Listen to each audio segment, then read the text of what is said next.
খুব আদর ছিল, রাজকন্যা না, অনেক দাসী ছিল তোমার। দাসীরা একদিন তোমাকে খেলতে নিয়ে রাজপ্রাসাদের বাহিরে গেছে। সেখানে গিয়ে দেখেন বাগানের মধ্যে সুন্দর সুন্দর পতঙ্গ, লাল লাল ফড়িং আছে না, এই সুন্দর সুন্দর পতঙ্গ দেখে তুমি দাসীদেরকে বলেছিলে যে এই ফড়িং ধরে দাও। দাসীরা 100টা ফড়িং ধরে দিল, বলছে এগুলা দিয়ে মালা গাঁথো। এই 100টা ফড়িং ধরে মালা গেঁথে তোমার গলায় মালা পড়েছিল।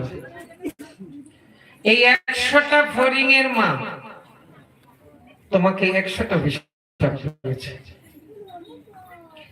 এর ফলে তোমাকে 100 জন্মে 100 পুত্রের সুখ ভোগ করতে হতো। তাই তোমার প্রতিভক্তির ফলে আমি কি করেছি, 100 জন্মের সুখ, পুত্র সুখ এক জন্মে দিয়ে দিয়েছি। তোমার মঙ্গল করেছি না খারাপ করেছি বলো? তো 100 পুত্র যদি মারা যায় তবু ভগবান তার মঙ্গলই করে। ভগবান কারো ক্ষতি করে না, ভগবানের দোষ দিবেন না। আমরা আমাদের ভাগ্য নিজে বানাই, নিজে তৈরি করি। যে যেমন কর্ম করবেন তেমন তেমন তার ভাগ্য পরজন্মে লেখা হবে। আচ্ছা, এখানে যে কথাটা বলার জন্য আমি বলেছি, গান্ধারী মাতা এত পুণ্য করার পরেও 50 জন্মের কথা বলতে পারে। তো 50 জন্মের আগের জন্মে 51 জন্মে সে 100টা ফড়িং গেঁথে মালা করে গলায় দিয়েছিল, সেই জন্য তার 100 পুত্রের মৃত্যু হলো। তাহলে আমরা জীবনে কত পশু পাখি বলি দিয়েছি, হিসাব লাগান। কি গো মায়েরা, ভয় লাগে কিনা? ভয় লাগে কিনা? ভগবানকে দোষ দিয়ে লাভ আছে? আপনাদের জীবনে কত পশু পাখি বধ করেছেন? কত পশু পাখি বধ করেছেন? আমার মনে হয় সীমা সংখ্যা নাই। তাহলে 100টা ফড়িং এর মালা গাঁথার ফলে যখন 100 পুত্রের মৃত্যু সুখ ভোগ করতে হয়েছে গান্ধারীর মতো মায়ের, অন্য কেউ নয়, তার এত প্রতিভক্তি, তাহলে আমরা জীবনে কত পশু পাখি বধ করেছি? ও মায়েরা, হিসাব লাগান। আমাদের দুর্দশা কি হবে বলুন?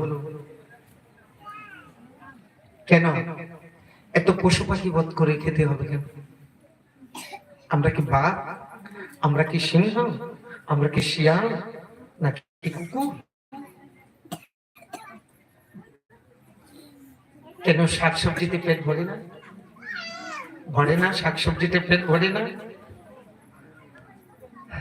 হয়তো বলবেন, বাবাজি আপনার কীর্তন শুনতে তো ভালো লাগে, কিন্তু এইগুলা যখন বলেন মাথায় চক্কর দেয়। না গো মায়েরা, খুব খারাপ লাগছে না? এখন যে বলছি খারাপ লাগছে না আপনাদের? ও মায়েরা, খারাপ লাগুক। দেখবেন শরীরের ভালো করতে হলে কিছু তিতো খেতে হয়, তিতো, তাই না? বাচ্চারা খেতে চায় না তিতো, তখন মা কি করে জোর করে খাইয়ে দেয়, খাওয়ায় না? কি বাবা, ছোটবেলা আমাদের মায়েরা জোর করে খাওয়ায় না? না না না, খাও, একটু খাও, একটু খাও। বাচ্চা কান্না করে, খেতে চায় না, কান্না করা সত্ত্বেও মা জোর করে বাচ্চার মুখে ঢেলে দেয়, তাই না? মা তোমরা দেও না বাচ্চার মুখে ঔষধ? দেও না জোর করে?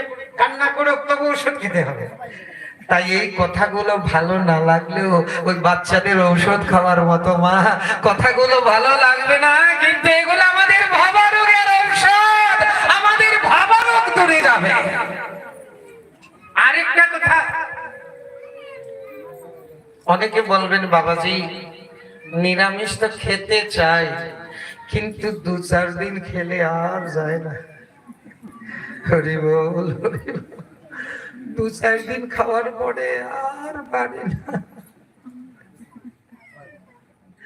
আর পারি না। কেন? বলে শরীর কমজোরি হয়ে যায়। নিরামিষ খেলে নাকি শরীর কমজোরি হয়ে যায়, অনেকেরই ধারণা না, সবাই বলে নিরামিষ খেলে নাকি অনেকে বলে কমজোরি হয়ে যায়।